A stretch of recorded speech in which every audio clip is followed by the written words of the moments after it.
అందరము కలిసి 1వ అధ్యాయము 4వ వచనాన్ని అందరము కలిసి చదువుకుందాం.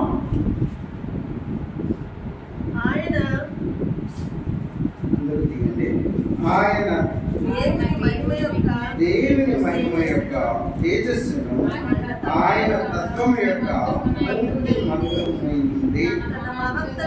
తన మహత్తు వల్ల మాట చేత సమస్తమును నిర్వహించుచు పాపము విషయమును శుద్ధీకరణను తానే చేసి దేవదూతల కంటే ఎంత శ్రేష్టమైన నామము పొందెనో వారి కంటే అంత శ్రేష్ఠుడై ఉన్నత లోకమందు మహాగణుడకు మహామహుడుకు దేవుని కుడి పార్శ్వమున కూర్చుని ఉండెను.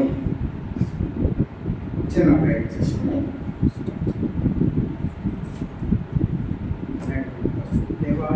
పరిశుద్ధిగా ఉదయకాల సమయంలో ప్రభావ మేమంతా ఆరాధన చేయడానికి సిద్ధపడుతూ ఉండగా కొన్ని మీ లేఖనములు చూసుకోండి ప్రభా. ఆ లేఖనముల ప్రకారంగా ప్రభా మేము ఆరాధన చేయకపోతే ప్రభా మీరు మా మధ్యలో ఉన్నట్టు దేవా మమ్మల్ని దీవించండి, ఆశీర్వదించండి దేవా.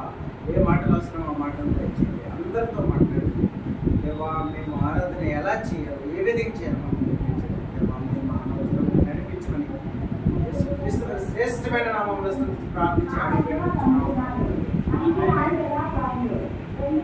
అయితే మనం హెబ్రీయులకు రాసినటువంటి పత్రిక 1వ అధ్యాయంలో మనము చూసుకున్నటువంటి ఈ వాక్యం ఏంటంటే ఆయన దేవుని మహిమ యొక్క తేజస్సును. దేవుని మహిమ యొక్క తేజస్సు అంటే ప్రతిబింబము. ఆయన దేవుని యొక్క ప్రతిబింబం అన్నమాట. ఆయన తేజస్సు అంటే ప్రతిబింబం. ఆయన తత్వము యొక్క మూర్తి మంత్రమునై ఉండి తన మహత్తు గల మాట చేత సమస్తమును నిర్వహించు. తన మహత్వమైన మాట చేత సమస్తమును నిర్వహించు. పాపముల విషయములో శుద్ధీకరణం తానే చేసి దేవదూతల కంటే ఎంత శ్రేష్టమైన నామము పొందెనో వారికంటే అంత శ్రేష్ఠుడై ఉన్నత లోకమందు మహామహుడకు దేవుని కుడిపార్శ్వమున కూర్చుండెను. ఈ ఒక్క మాటలోనే, ఈ ఒక్క వాక్యంలోనే అన్నీ ఉన్నాయన్నమాట. దేవుని యొక్క గొప్పతనము, దేవుని యొక్క ఆయన తాలూకా అసలు ఏంటి, ఆయన ఎవరి కోసం ఏం చేశాడు, ఎలా చేశాడు, అసలు ఆయన అంటే ఏంటో ఈ వాక్యంలోనే మనకు సర్వం కూడా చెప్పబడుతూ వచ్చింది. అంటే దేవుని మనము ఆరాధించినటువంటి దేవుని విషయము, మనము నిజమైనటువంటి సృష్టికర్త అయినటువంటి ఆ దేవుణ్ణి ఇక్కడ క్లియర్గా చెప్తూ వచ్చాడు. ఆయన దేవుని మహిమ యొక్క తేజస్సు, ఆయన యొక్క ప్రతిబింబం, దేవుని యొక్క బిడ్డ అని ఆయన చెప్తూ వచ్చింది. ఆయన తత్వం యొక్క మూర్తిమంతుడైనాడు. ఆయనే తండ్రి కుమార పరిశుద్ధాత్మ.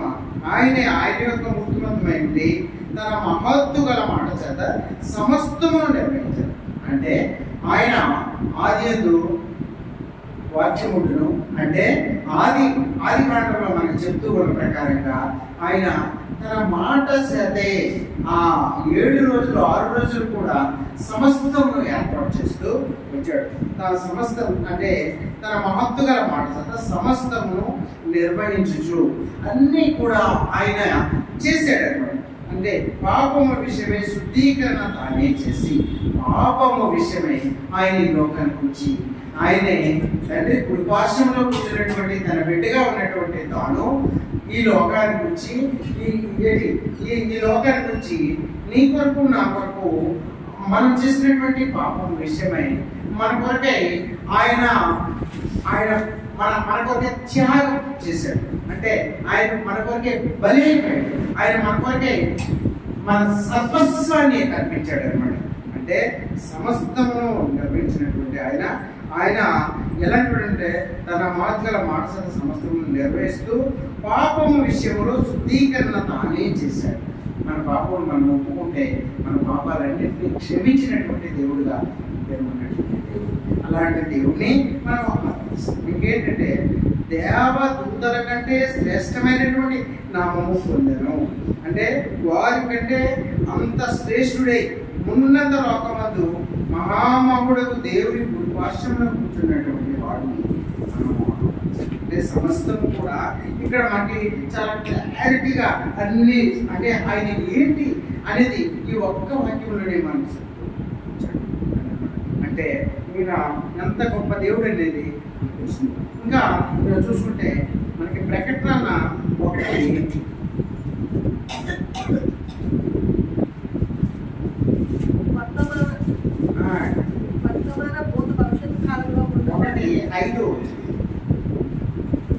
నమ్మకమైన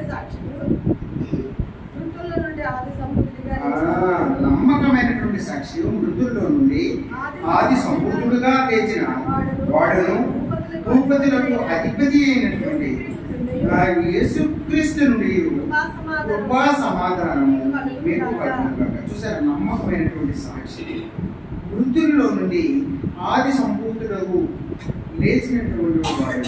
అంటే ఆది సంపూర్ణుడు మొట్టమొదటి వాడు మృతి చెంది కలువశిలలో సిలువేయబడి మృతి చెంది ఆ మృత అంటే చనిపోయాడు అనుకున్నప్పుడు ఆ మృతిలోనూ లేచినటువంటి వాడు మొట్టమొదటి వాడు ఆయన. అంటే ఈ లోకంలో ఎంతో మంది ఎన్నో చెప్పారు, కానీ ఎవ్వరు కూడా తన మృతి చెందిన తర్వాత లేవలేదు. కానీ ఈయన మాత్రం చెప్పాడు. ఆయన చెప్పిన ప్రకారం మాట ప్రకారంగా నేను మరణించి మీకు 3వ దినం లేచి మీకు కనిపించి మళ్ళీ నేను మళ్ళీ పరలోకం వెళ్ళిపోతానని చెప్పాడు. కానీ ఆయన లేచాడు. అంటే ఎంత నమ్మకమైనటువంటి సాక్షి.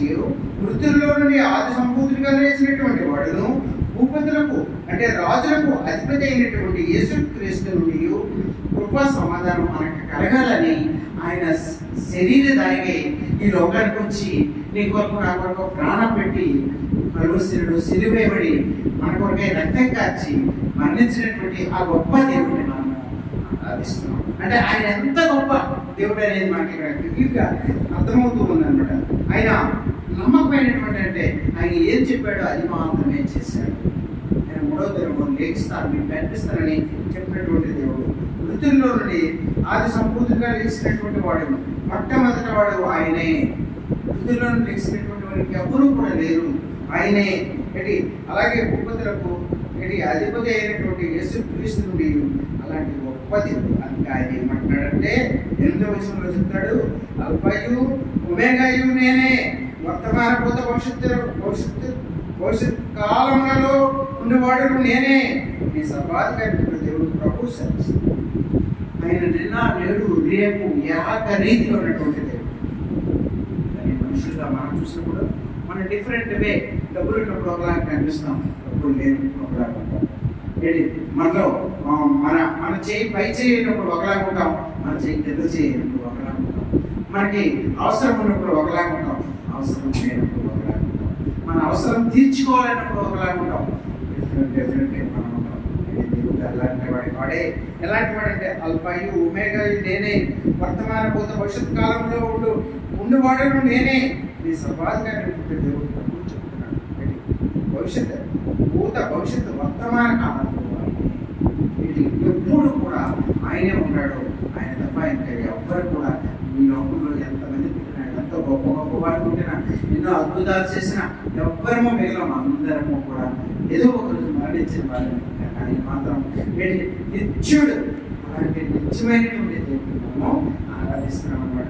అంటే ఆయన ఎంత గొప్ప దేవుడు అంటే, అసలు దేవుడు ఈ లోకానికి ఎందుకు వచ్చాడు మనం చెప్పుకోవాలంటే, దేవుడు ఈ లోకానికి ఎందుకు వచ్చాడు మనం చెప్పండి సరే. మనకి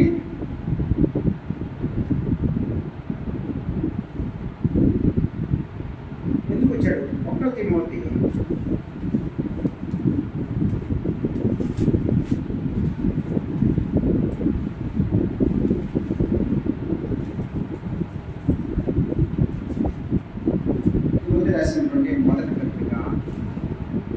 1వ అధ్యాయము 15వ వచనం.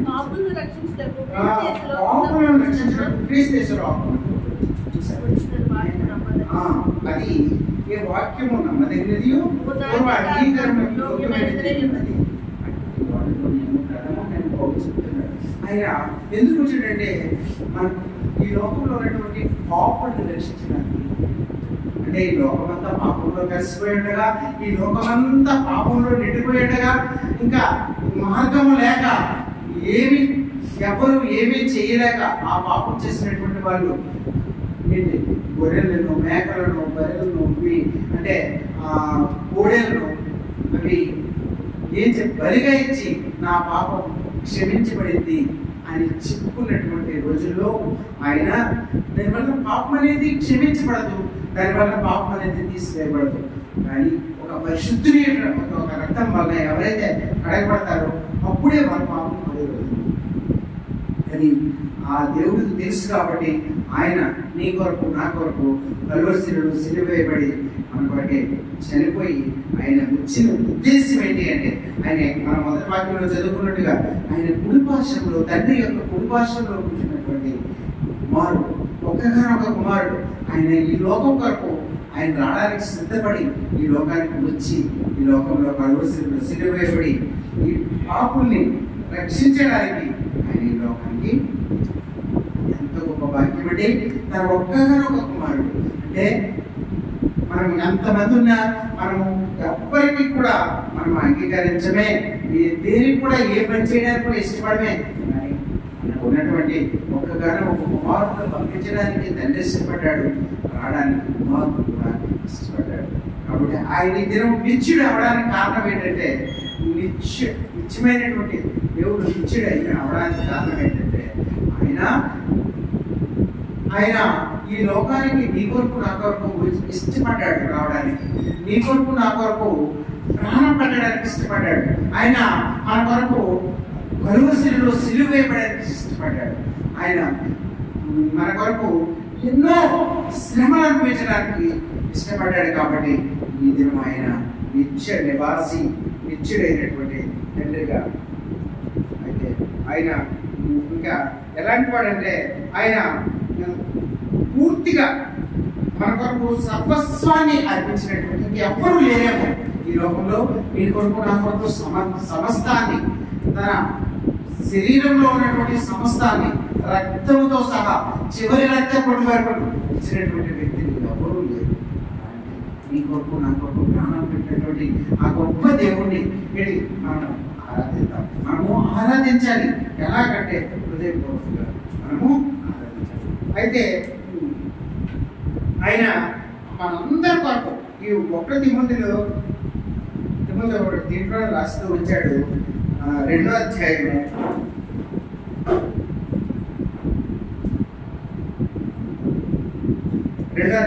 5వ వచనం. దేవుడు ఒక్కడే, దేవునికి నరులకు మధ్యవర్తి ఒక్కడే, ఆయనే క్రీస్తు యేసున్నారు. ఆయన మనందరి కొరకు విమోచనకై సమర్పించుకున్నాను. చూసారు, దేవుడు ఒక్కడే, దేవునికి నరుడికి మధ్య ఉన్నటువంటి మధ్యవర్తి కూడా ఆయనే. ఆయన ఒక్కడే, ఆయనే క్రీస్తు యేసు. ఆయన మనందరి కొరకు విమోచన క్రైతనుగా సమర్పించుకున్నాడు. అది మనము మూల్యం పెట్టి కొన్నంత కాదు, అది కొనలేము. అది ఏంటి అంటే ఆయన యొక్క చేసినటువంటి ఆ గొప్ప కార్యము అసలు ప్రపంచంలో ఈ సృష్టిలో ఎవరూ చేయలేనంత గొప్ప కార్యం చేసినటువంటి ఆ గొప్ప దేవుడిని, నీ కొరకు నా కొరకు ప్రాణం పెట్టినటువంటి ఆ గొప్ప దేవుడిని, ఆయన ఆ సృష్టికర్త అయినటువంటి యెహోవా దేవునికి ఈ లోకంలో ఉన్నటువంటి నరుడికి మధ్యవర్తిగా ఉంటూ ఆయన నీ కొరకు నా కొరకు ప్రాణం పెట్టడానికి వచ్చినటువంటి దేవుడిని చూశారు. అంటే మనం చేసినటువంటి ఈ పాప పనులు, మనం చేస్తున్నటువంటి ప్రార్థనలు, మనం చేస్తున్నటువంటి ప్రతి ఒక్క విషయం కూడా దేవునికి తెలియజేయడానికి ఆయన మధ్యవర్తిగా ఉంటుంది.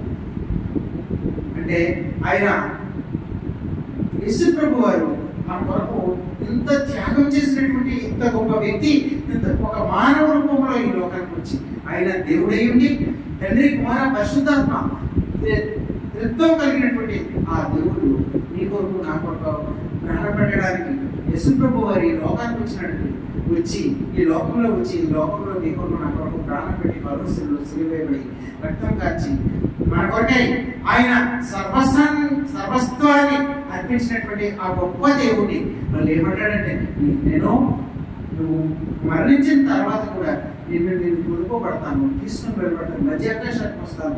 ఆయన మనల్ని విడిచిపెట్టలేదు. ప్రతి క్షణము కూడా ఆయన మనల్ని కాస్తూ, ఆయన మనల్ని నడిపిస్తూ, ఆయన మనల్ని ఆదరిస్తూ, ఆపదలో ఆదుకుంటూ, సోదరులు పడినప్పుడు విడిచిపెట్టక మనం చేయి పట్టుకొని నడిపిస్తూ, పడిపోయే సమయాల్లో కూడా విడిచిపెట్టక నడిపించినట్టు ఆరాధించగలుగుతున్నాం. సృష్టికర్తని ఆరాధించగలుగుతున్నాం. ఆ సృష్టికి మూల పురుషుడిని ఆరాధించగలుగుతాం. ఈ సృష్టి అంతా కూడా ఆయన మాట ద్వారానే ఏర్పాటు చేసినటువంటి ఆ గొప్ప దేవుడిని మనం ఆరాధించగలుగుతాం. అంటే ఈ సృష్టి మనము నిజమైన దేవుడు ఎవరు తెలుసుకోకపోతే మన హృదయపూర్వకంగా మనం ఆరాధన చేయలేము. మనం హృదయపూర్వకంగా పూర్తి విశ్వాసంతో ఈ సృష్టి అంతా దేవుడిదే, దేవుడే సృష్టించాడు, నన్ను దేవుడు సృష్టించాడు, నా కొరకు లోకానికి వచ్చాడు, ఎంత శ్రమపడ్డాడు అనే విషయాన్ని తెలుసుకోకపోతే మనము విశ్వాసంతో మన హృదయపూర్వకంగా మనము ఆరాధన చేయలేమే. కాబట్టి ఆరాధన చేయాలంటే విషయాలన్నీ మనకు తెలిసి ఉండాలి. ఇంకా ఆయన కలువరిలో సిలువైపడిన తర్వాత ఇంకా మన కోసం అసలు ఏం చేశాడు అంటే, ఆయన నీ కొరకు నా కొరకు ఆయన ఏంటంటే మనం త్వరగా మన పాపాలన్నీ కూడా ఆయన దగ్గర ఒప్పుకున్నప్పుడు మనకు ప్రతి పాపాన్ని కూడా ఆయన కడిగి మనల్ని పవిత్రుడు, ఎలాంటి పాపి అయినా ఆయన వచ్చిందే పాపను రక్షించడానికి. ఆయన పర్పస్ అది, ఆయన తరపు ఉద్దేశం అది. ఒకప్పుడు ఏమై ఉండేదంటే శిక్ష ఎవరు ఏ తప్పు చేస్తే అదే శిక్ష అనుభవించేవారు. పాత నిబంధన కాలంలో ఒకడు పాపం చేస్తే ఏ పాపం చేశాడు, ఏ తప్పు చేశాడని చూసి అదే శిక్ష వాడికి వేసేవారు.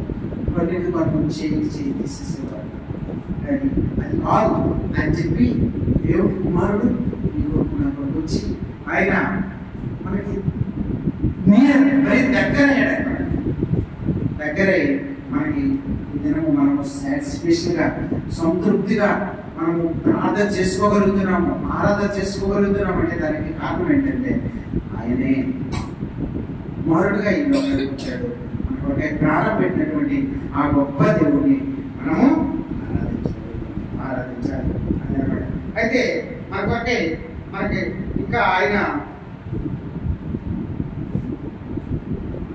కీర్తనలు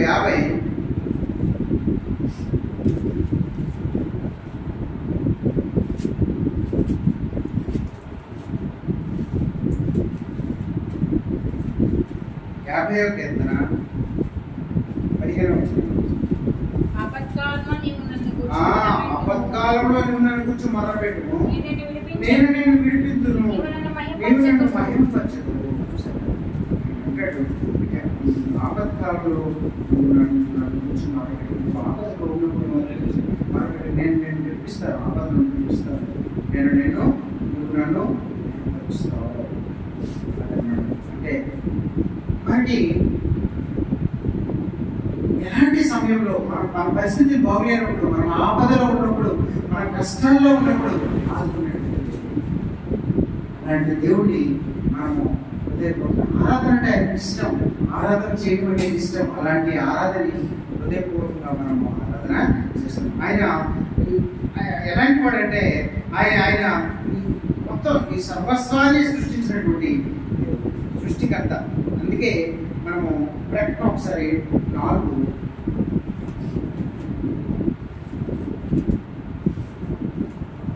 4వ అధ్యాయం 11వ వచనం. 24 పెద్దలు సింహాసనమునందు ఆసీనులైన వారి ఎదుట సాగిలపడి యుగములు జీవించుచున్న వానికి నమస్కారం చేయుచు, ప్రభువా మా దేవా, నీవు సమస్తమును సృష్టించితివి, నీ చిత్తమును బట్టి అవి ఉండెను, దానిని బట్టి సృష్టింపబడెను, నీవే మహిమ ఘనత ప్రభావములు పొందనగుడవని చెప్పుచు తమ కిరీటములను నా సింహాసనం ఎదుట వేసిరి. ప్రభువా మా దేవా, నీవు సమస్తమును సృష్టించింది తెలుసుకున్నాను. ప్రభువా మా దేవా, నీవు సమస్తమును సృష్టించి నీ చిత్తమును బట్టి అవి ఉన్నాయి. ఇది ఉండడానికి కారణం ఏంటంటే ఈ సర్వము దానిని బట్టి సృష్టింపబడేది కనుక మహిమ ఘనత. అయితే మనకి ఎప్పుడంటే 2003లో కల్పన చావ్లా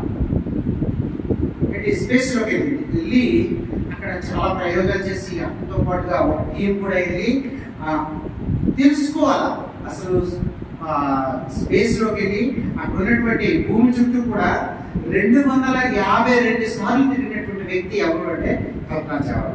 ఆమె భూమి చుట్టూ కూడా ఆ ర్యాకెట్లో తిరిగి 252 సార్లు తిరిగి ఎన్నో చేసి దాని తర్వాత ఎన్నో స్పేస్లో అద్భుతాలు చేయాలని వెళ్ళి చాలా ప్రయోగాలు చేసి రెట్లు వస్తుండగా చాలా స్పీడ్లో వస్తుండగా స్పీడ్ కంట్రోల్ అవ్వక భూమిని గుద్ది పూర్తిగా మనుషులు కూడా పడతారు, పూర్తి స్మాష్ అయిపోయి ఎవ్వరు మిగలే. మొత్తం ఆ టీం అంతా కూడా మొత్తం వాళ్ళందరూ కలిసి 6 మెంబర్స్ ప్లస్ కల్పన చావ్లా. ఆమె ఇండియాలో పుట్టి హర్యానాలో పుట్టి అమెరికా ఒక అతన్ని మ్యారేజ్ చేసుకుంది. అక్కడికి వెళ్ళి స్పేస్కి వెళ్ళాలని ఎప్పుడో తలంచుకుంటుంది. అంటే దేవుడు చేయగలిగినటువంటి పనులు మానవుడు చేయాలని అనుకున్నా చేయలేదు. ఆమె చాలా అంటే అనుభవం చాలా పొందింది. ఆమె పైలట్ 6 ఇచ్చింది, వాళ్ళ ఆయన కూడా ఇచ్చేవాడు. అంటే ఏ ఇంజిన్ పోయినా బాగు చేయగలరు ఎలాంటి. కానీ ఆమె ఆ స్పేస్ నుండి వస్తున్నటువంటి ఆ ర్యాకెట్ ని కంట్రోల్ చేయలేకపోయింది. 2,00,000 కిలోమీటర్ల దూరం నుండి వస్తుండగా 20,000 కిలోమీటర్ స్పీడ్ లో వస్తుండగా కనెక్షన్ తప్పింది. వెంటనే ఇక్కడ వీళ్ళకి అమెరికాలో ఉన్నటువంటి ఆ నాసా వాళ్ళకి వాళ్ళ కనెక్షన్ తప్పింది. వాళ్ళు మాట్లాడి వినిపించలేదు, ఇంకా వాళ్ళు కంట్రోల్ చేయలేకపోయారు. బుద్ధి వెంటనే చనిపోయారు. అంటే అవి దేవుడు ఒక మంచి డిజైనర్ అన్నమాట. అది అపూర్వం చేయడం ఈ లోకంలో ఎవ్వరి వల్ల కాదు. మనం ఎంత ట్రైనింగ్ పొందినా ఎన్ని అద్భుతాలు చేయాలనుకున్నా చేయలేము. అది ఒక దేవుడే చేయగలడు. అక్కడికి వెళ్ళి రావడానికి వాళ్ళ ప్రాణాలు లాస్ట్గా 6 కూడా చనిపోయారని మాట మాత్రమే చెప్పారు. కానీ అది శవాలు కానీ వాళ్ళ తాలూకా ఏమి దొరకలేదు. ఆ స్పీడ్లో వెళ్ళిపోయి పూర్తిగా స్మాష్. అంటే దేవుడు ఎంత డిజైనర్, ఎంత గొప్ప దేవుడు అని అలాంటి దేవుడిని అది మాట ద్వారా ఈ సృష్టిని సృష్టించాడు. ఈ మొత్తం భూమి, ఆకాశము, సూర్యుడు, నక్షత్రాలు సర్వాన్ని సృష్టించాడు. అది దాన్ని తెలుసుకోవడానికి ఇన్ని రోజులు పట్టింది. దాన్ని అసలు భూమి ఆకారము ఒకప్పుడు బల్లపరుపుగా ఉందని కొంత శాస్త్రజ్ఞులు చెప్తే కొంతమంది చెప్పారు భూమి గుండ్రంగా ఉందని. ఒక్కొక్కరు ఒక్కొక్కరే చెప్పి అది దాని ఆకారం తెలుసుకోవడానికి. సూర్యుడు గ్రహాలు ఎన్ని తిరుగుతానే చెప్పడానికి ఇన్ని రోజులు పడ్డాయి. అంటే ఒక గాడ్, సృష్టికర్త మాత్రమే చేయగలరు. ఆయన మాత్రం అలాంటి సృష్టికర్తని ఏదైనా మనం ఆరాధిస్తాం. దేవుడు సృష్టిస్తే కానీ అలాంటివి జరగవండి. అలాంటి గొప్ప దేవుడు మనం ఆరాధిస్తాం. అంటే చూసారా, అంటే మనము ఆ సృష్టికి మాట ద్వారా సర్వాన్ని ఆయన సృష్టించాడు. అలాంటి దేవుడు కుమారుడు నీ కొరకు నా కొరకు ప్రాణం పెట్టి ఈ లోకానికి వచ్చి మనకి ఇచ్చినటువంటి ఆ గొప్ప కృపను బట్టి, ఆ వాక్యం మనకి ఆ సువార్తను బట్టి ఈ దినము ఆయన సన్నిధిలో మనం మోకరించి మనం ఆరాధన చేయడానికి ఇచ్చినటువంటి ఆ గొప్ప అర్హతను బట్టి దేవుడిని ఆరాధించాలి. ఎందుకంటే చాలా మంది అది లేదండి. ఏదో మొక్కుతున్నారు, అది కాదు. ఏదో చేస్తున్నారు, పూజలు చేస్తున్నారు, అది కాదు. నిజమైనటువంటి దేవుడిని, సృష్టికర్తని ఆరాధించే భాగ్యం మనకి దేవుడు ఇచ్చినటువంటి దేవుడు. అందుకే ఏం చెప్తున్నాడంటే ఈ ప్రకటనలోనే 10వ అధ్యాయము 6వ వచనం, పరలోకమును అందులో ఉన్న వాటిని, అందులో ఉన్నటువంటి వాటిని, అందులో ఉన్న వాటిని, సముద్రంలో అందులో ఉన్న వాటిని సృష్టించి జీవించుచున్న వానితో పెట్టుకొని ఆలస్యం ఉండదు. కానీ చూసారా, భూమి, ఆకాశము, సముద్రము, సర్వ సృష్టించినటువంటి సృష్టికర్త ఆయన చూశాడు. చూసి ఈ లోకంలో పాపం నిండిపోయింది, ఆ పాపం పోవాలంటే నేను వెళ్ళాలి తప్పదు అని ఈ వరకు నాకు ఈ లోకానికి వచ్చాడు. ఎంత తగ్గించుకునే స్వభావం నీకు నాకు ఉందా? పశువులు ఒక దేవుడేయుడి పశువులు సాగడం పశువులు ఈవేళ ఎలాంటి అనాథైన పశువులు సాగకూడదు. హాస్పిటల్లో పొందుతున్నారు, చక్కనైనటువంటి మంచి గృహాల్లో పొందుతున్నారు, దాని తర్వాత మంచి మంచి ఏసీ రూములు. ఆయన ఒక దేవుడేయుడి, ఆయన తలుచుకుంటే ఏదైనా చేయగలడు. పశువులు పాపం ఎంత తగ్గించుకునే స్వభావం ఉంటే నీ కొరకు నా కొరకు ప్రాణాలు అది ఎంత ఆ తగ్గించుకునే స్వభావం మనకు రాదండి. అంటే అదనమాట. అయితే ఆయన ఎలాంటి దేవుడు అంటే ద్వితీయోపదేశకాండము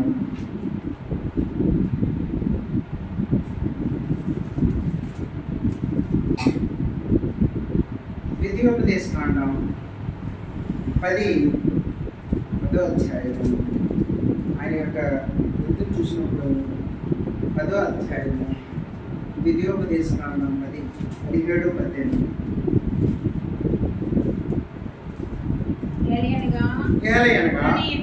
నీ దేవుడైన పరమదేవుడును పరమప్రభునే ఉన్నాడు. ఆయనే మహాదేవుడు, పరాక్రమంతుడు, భయంకరుడైన దేవుడు. ఆయన నరుల లక్ష్య పెట్టని వాడు, లంచం ఆయన తల్లిదండ్రులు లేని వారిని పెద్దవారిని న్యాయము తీర్చి దయించి అన్నవస్త్రమును అనుగ్రహించాడు. ఆయన ఎలాంటి వాడంటే ఆయన నీ దేవుడైనటువంటి యెహోవా ఆ గొప్ప దేవుడు ఎలాంటి వాడంటే పరమదేవుడు, ఇది పరమ ప్రభువునే ఉన్నాడు. ఆయనే మహాదేవుడు, పరాక్రమవంతుడు, భయంకరుడైనటువంటి దేవుడు. ఆయన నరులను లక్ష్య పెట్టడు. ఈ మనలాంటి మానవులు ఏమి చేయడు. ఏంటి ఆయన అసలు లక్ష్య పెట్టాడు. ఆయన లంచం పుచ్చుకున్నాడు. ఆయన ఇవన్నీ పక్కన పెడితే ఆయన ఎంత మంచి స్వభావం కలిగినటువంటి దేవుడు అంటే తల్లిదండ్రులు ఎవరికైతే ఉండరో ఆ తల్లిదండ్రులు లేనటువంటి వారిని విధవరాళ్ళని వారికి న్యాయం తెచ్చినటువంటి గొప్ప దేవుడిని మనము ఆరాధిస్తున్నాం. అంటే సరే అయితే ఇంత గొప్ప దేవుడిని మనకి ఆరాధించాలనుకుంటున్నాం. కాబట్టి అలాంటి దేవుడిని గొప్ప దేవుడిని మనము ఆరాధిస్తున్నాం అన్నమాట. అంటే మనకు ఆ దేవుడు కీర్తన 42 చూసుకుంటాం ఒకసారి. ఆయన మనకి వెయిట్ చేసే నిరీక్షణ కలిగించడానికి నిరీక్షణ ఇచ్చినటువంటి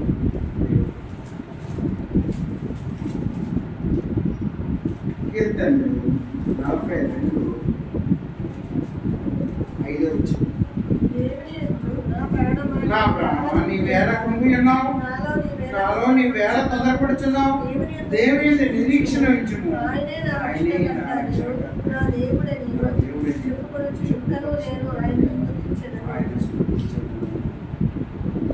ఇది ప్రధాన యాజకుడైనటువంటి పరాకుమారుడు రచించినటువంటి ఈ కీర్తనలు. దాంట్లో చెప్తున్నారు, ఏం చెప్తున్నారంటే నా ప్రాణమా నాలో కృంగి ఉన్నది, నా ప్రాణమా నీ వేళ కృంగి ఉన్నావు, నాలో నీ వేళ తొందరపడుచున్నావు. దేవుని యొక్క నిరీక్షణ అంటే దేవుడు వస్తాడు, దేవుడు నడుస్తాడు అని ఆ నిరీక్షణ కలిగి ఉండాలి. అది ఒక క్రిస్టియన్స్. ఆ నిరీక్షణ బట్టి మనం ఈ దినము పెట్టి ఆయన సన్నిధిలో మోకరిస్తున్నాం. ఆయన మనకి రక్షించినటువంటి దేవుడు, రక్షించినటువంటి దేవుడు. అంటే మనకి ఈ లోకంలో ఎవరికి రక్షణ అనేది లేదండి. ఆ రక్షణ కేవలం తీసుకున్నాం. ఆ రక్షించి మనకి రక్షణ వాక్యాన్ని ఇచ్చి మనకి ఆ రక్షించి తనతో పాటు సదాకాలం ఉండడానికి ఏర్పాటు చేసినటువంటి ఆ దేవుణ్ణి మనం అంటే ఆ రక్షణ వాక్యం ఎవరికి లేదు. రక్షించడం అంటే ఏంటి? మనము పరలోకానికి వెళ్ళకుండా లేదంటే అవతారానికి వెళ్ళిపోకుండా మనల్ని రక్షించి పరలోకానికి వారసుగా చేసినటువంటి రక్షించినటువంటి ఆ దేవుడు మనకి దినం ఇచ్చినటువంటి గొప్ప లక్షణం ఏదంటే నిరీక్షణ. ఆ నిరీక్షణ చాలా అవసరం అనమాట. మనం నిరీక్షణ బట్టి మనం సంతోషంగా హ్యాపీగా ఉండగలుగుతున్నాం. ఎందుకంటే నేను మరణించిన తర్వాత నేను ఆయన దగ్గర ఉండగలను, ఆయనతో పాటు సదాకాలం ఉండగలను, ఆయనతో పాటు నేను హ్యాపీగా ఉండగలను. నాకు పరలోకంలో ఆయనతో పాటు నాకు ఒక గృహం ఉంది. నాకు భవిష్యత్తులో నా జీవితంలో ఉన్నటువంటి సమస్యలు లేట్ అవుతున్నాయంటే దేవుడు నాకు ఇంకా మంచి గొప్పది ఇవ్వబోతున్నాడేమో, నాకు ఇంకా ఫ్యూచర్లో మంచి ఉద్యోగం ఇవ్వబోతున్నాడేమో, నాకు ఫ్యూచర్లో నేను అనుకునేది ఇంకా గొప్పగా ఇవ్వబోతున్నాడేమో. ఆ నిరీక్షణ, అది మనం ఆ నిరీక్షణ ఇచ్చినటువంటి దేవుడిని మనం కలిగి ఆ నిరీక్షణ అవసరం. అది హ్యాపీ. మనకి వేళ సంతోషంగా హ్యాపీగా సంతోషంగా ఉంటున్నామంటే మన నిరీక్షణ, ఆ నిరీక్షణ ఇచ్చేవాడు దేవుడే. ఆ దేవుడిని మనం నిరీక్షణ అంటే భవిష్యత్తులో నేను గొప్పవాడిని అవుతాననే నిరీక్షణ. భవిష్యత్తులో నేను దేవుని సన్నిధిలోకి వెళ్తాను, నేను అలోకానికి వారసుని అవుతాను, నేను మరణించిన తర్వాత కూడా నన్ను నా దేవుడు విడిచిపెట్టాడు. నేను నిరీక్షణ ఆ నిరీక్షణ బట్టి మేము మనకి వేళ హ్యాపీగా ఉండగలుగుతున్నాం. నిరీక్షణ అయితే మనకి చెప్తూ వచ్చాడు ఏంటంటే ప్రేమ, నిరీక్షణ, విశ్వాసము ఇవన్నీ గొప్పవే. కానీ అన్నిటికన్నా ప్రేమ చాలా గొప్పది. నిరీక్షణ అనేది చాలా మందికి తెలియదు. ఆ నిరీక్షణ అనేది ఒక క్రిస్టియన్గా, ఒక దేవుని బిడ్డగా దేవుడు ఒకే అంటాడు, నేను పరిశుద్ధుడు, నేను పరిశుద్ధుడు కావాలి, నేను ఏ పాపము ఎరగను, నేను ఏ పాపం చేయను. ఆయన ఏమంటాడంటే ఇప్పుడు మనం చేయకుండా మన పిల్లలకి చెప్తే వాళ్ళు చేయరండి, వాళ్ళు చేయరు. నేను మందిరికి వెళ్ళను, మీరు మందిరికి వెళ్ళంటారా, నేను బాగా చదవను, మీరు బాగా చదవంటారా, నేను తప్పు పనులు చేస్తాను, మీరు మంచి చేయటరా అంటే ఎవరు వినరు. మనము అన్నీ చేసి వాళ్ళకి ఇలా ఉండండి అంటాడు. మన దేవుడు అదే చెప్తున్నాడు, నేను పాపం చేయలేదు, మీరు పాపం చేయలేదు, నేను పరిశుద్ధుడు, మీరు పరిశుద్ధంగా ఉండండి. దేవుడు చెప్తున్నటువంటి విషయాలు నేనేం చేశాను అది మాత్రం మీరు చేయండి, మీరు నా బిడ్డలుగా ఉండండి. మీరు ముదిరిలో వచ్చిన వరకు, మీరు ముసలైపోయినా, మీరు నడవలేని పరిస్థితుల్లో నేను ఎత్తిగురు మీకు తిరుగుతాను. దేవుడిని మనం ఆరాధిస్తాం. అంటే ఆ నిరీక్షణ ఇచ్చాడు అనమాట. నీకు నాకు ఇచ్చినటువంటి ఆ నిరీక్షణ బట్టి మన హృదయపూర్వకంగా మనం ఆరాధిద్దాం. ఆ నిరీక్షణ అనేది ఈ లోకంలో చాలా మందికి ఉండదండి. నిరీక్షణ భవిష్యత్తులో నేను బాగా చదువుతాను, నాకు మంచి ఉద్యోగం వస్తుందని నిరీక్షణ పిల్లల్లో ఉండదు. నేను వేగం సెటిల్ అయిపోవాలి, చిన్న ఉద్యోగం సెటిల్ అయిపోవాలి ఆశ, తొందర. ఆ నిరీక్షణ ఉండదు.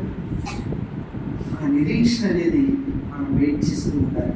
దేవుని మీద ఆధారపడిన వారికి, ఎవరైతే దేవుని వాక్యం చదువుకుంటారో, ఎవరైతే దేవుని మీద ఆధారపడతారో వారికి నిరీక్షణ ఉంటుంది.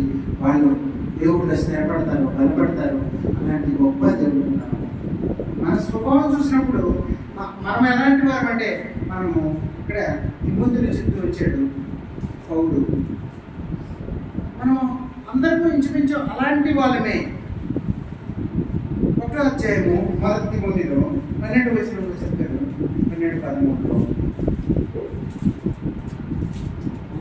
పూర్వము దూషకుడును హింసకుడును హానికరుడైనాను, నన్ను తన పరిచర్యకు నియమించి నమ్మకమైన వానిగా ఎంచినందుకు నన్ను బలపరిచిన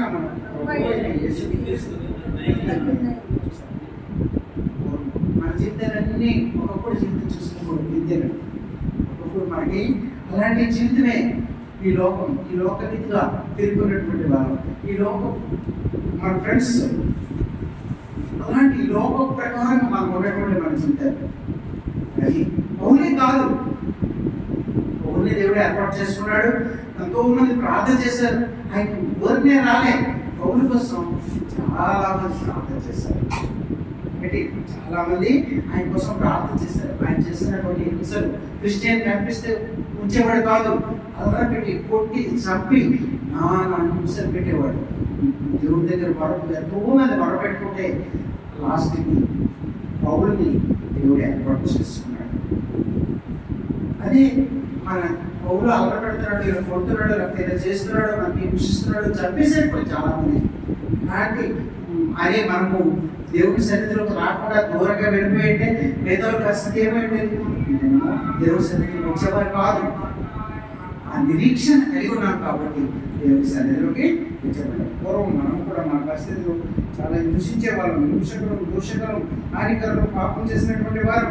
ఏంటి పరిచయం అనేది మనకు ఉండేది కాదు, ఆ మనశ్శాంతి అనేది ఉండేది కాదు, మనకి ప్రశాంతత అనేది ఉండేది కాదు, అసలు నిరీక్షణ అనేది ఉండేది కాదు. ఆ ప్రేమ అలాంటి స్వభావం మన జీవితాలు అని దేవుడు ఎప్పుడైతే మనల్ని ఏర్పాటు చేసుకున్నాడో, తల్లి గర్భంలో పడక మునిపే, భూమి ఆకాశాలను సృష్టించక మునిపే, ఇది ఈ సృష్టికర్త అయినటువంటి దేవుడు నిన్ను నన్ను ఏర్పాటు చేసుకొని దినము ఆయన సన్నిధిలో మోకరించడానికి ఆ గొప్ప కృపను బట్టి నిజంగా మనం తెలియజేసుకోవాలి. ఎందుకంటే లేకపోతే మన పరిస్థితి ఏమై ఉండేది. ఏంటి మన పరిస్థితి ఏం లేదు, మనం ఎలా ఉండేవాళ్ళము ఏంటి అలాంటి పరిస్థితి.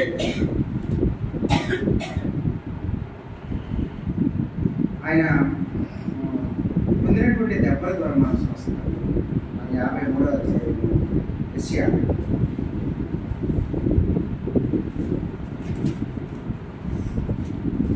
యెషయా 53 మన అతిక్రమం బట్టి క్రియలను బట్టి అతడు గాయపరచబడేను, మన దోషములను బట్టి నలగొట్టబడేను, మన సమాధానార్థమైన శిక్ష అతడి మీద పడేను, అతడు పొందిన దెబ్బల స్వస్థత కలుగుతుంది. మనమందరము గొర్రెల వలె త్రోవ తప్పితిమి, మనకు ప్రతి వాడును మీకు ఇష్టమైన త్రోవను అందరి దోషములు చూసారు. ఆయన మనం చేసినటువంటి అతిక్రమాలు అంటే ఏదేదో గొప్పగా చేసినటువంటి పాపాలు బట్టి ఆయన గాయపరచబడ్డాడు. ఆయన గాయాలన్నీ కూడా మన కొరకు, మన దోషములు బట్టి ఆయన నలుగుబెట్టబడ్డాడు. మన సమానార్థమైనటువంటి శిక్ష, మనం పడినటువంటి మన శిక్ష ఆయన గుర్తించేటండి. అలాంటి దేవుడిని మనం ఆరాధిస్తాం. లేదంటే మనం చేసినటువంటి ఆ పనులకి శిక్ష మనమే అనిపించాలి. లాజరు ధనవంతుడు చనిపోయినప్పుడు ధనవంతుడు శిక్ష అనిపిస్తూ ఉన్నాడు. లాజర్ని పిలుస్తూ ఉన్నాడు. అంటే ఎలాగంటే మనము చేసినటువంటి మన క్రియలను బట్టి, మన కష్టాలు, మన పాపాలు బట్టి మనం త్వరలో మనకు వారసులం కాదు. ఇప్పుడైతే నీ కొరకు నా కొరకు ఆయన కలుసులు సిలివేయబడి ప్రాణం పెట్టాడు, మన పాపాలను మనం ఒప్పుకున్నాము, మన పాపాలను ఆయన క్షమించి వేశాడు. ఆయన అతని మీద ఆ శిక్ష అనేది అతను పొందినటువంటి ఆ దెబ్బల చేత మనకి స్వస్థత. ప్రభువా మనకు ఒకటే తెలుసు, మనకి అనారోగ్య పరిస్థితులు, ప్రభువా నన్ను స్వస్థపరచు, మీ గాయపడిన స్వస్థత ముట్టు, నన్ను పూర్తి స్వస్థత నాకు తెచ్చి ఆయన స్వస్థత మనకి ఇవ్వాలంటే మన కొరకు ఆయన అనిపించినటువంటి ఆ శిక్ష అనేది మనం గ్రహించట్లేదే. ఆయన మన కొరకై ప్రాణం పెట్టాడు, మన కొరకై ఎన్నో కొడాదెబ్బలు తిన్నాడు, గుడిగిరిగా కట్టుకోడు, బల్యాతో పూర్వపడ్డాడు. అంటే ఈ మనం పొందాల్సినటువంటి ఆ కష్టాన్ని ఆయన పొందేశాడు. మనం ఎంతో కష్టం అనిపించాలి, మనము ఆ బల్లెప్పుడు మనకు పడాలి. ఆ కిరీటం అనేది, ఆ ముళ్ళుతో కిరీటం అనేది, అది కొడాలతో కొట్టడం అనేది మనకు జరగాలి. మనకి జరగకుండా ఆయన మీద వేసుకున్నాడే, దాన్ని బట్టి మనం ఆరాధించాలి. ఎందుకంటే ఈ లోకంలో ఎవ్వరు పాపం లేనటువంటి వాళ్ళంటే ఎవ్వరు లేరండి. అందరూ పాపం చేసే వాళ్ళే. ప్రతి ఒక్కరు కూడా పరలోకానికి వారసులు కారండి. కానీ దేవుడి చిత్త ప్రకారంగా దేవుడు నీ కొరకు నా కొరకై శిక్ష అనుభవించాడు కాబట్టి మనం ఈ దినము మనము పరలోకానికి వారసులు కాదండి. మనం అందరం గొర్రెల త్రోవ తప్పిన వాళ్ళమే. ప్రతి వాడును తనకి ఇష్టమైనటువంటి త్రోవకు మనందరి దోషం అతని మీద వేసుకున్నాడు. కాబట్టి మనము ఆయనకి కలిగినటువంటి ఆ శిక్షే మనకు పొందాల్సినటువంటి ఆ శిక్షే ఆయన మనందరము కూడా ఫైనల్గా ఒక మార్కెట్ చూసుకున్నాం. మనము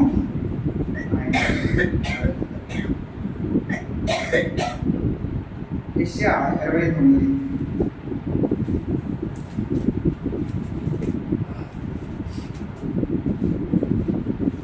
యెషయా 29, 13వ వచనం.